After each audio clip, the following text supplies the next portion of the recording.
মৌলিক আবহাওয়ার ভিতরে এখানে দাঁড়িয়েছেন, কারণ আজ আমরা একটা গভীর সংকটের ভিতরে আছি যে করিডোর এবং বন্দর। আমরা 5ই আগস্টের পরে আমাদের প্রিয় প্রধান উপদেষ্টা বলেছিলেন যে আমরা সবাই একই পরিবারের মানুষ, কিন্তু আমরা 5 আগস্টের পরে আমরা কি দেখছি?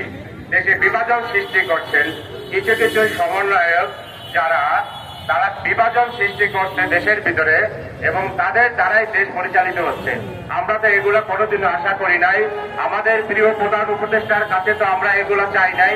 আমরা তো অনেক খুব বড় আশা নিয়ে, খুব বড় প্রত্যাশা নিয়ে এই প্রধান উপদেষ্টাকে আমরা ক্ষমতায় বসিয়েছি।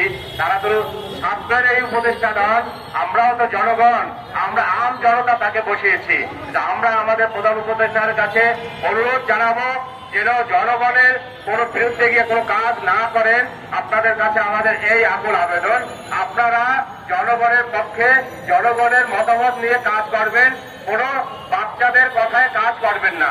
আগে আমরা গত 15-16 বছর দেখেছি এক পাগলের দেশ শাসন করেছেন, এখন দেখছি আমরা এক বাচ্চারা দেশ শাসন করেছেন। এই বাচ্চাদের কথায় দেশে কোনো কাজ জনগণের বিরুদ্ধে গিয়ে করা যাবে না। ধন্যবাদ সবাইকে।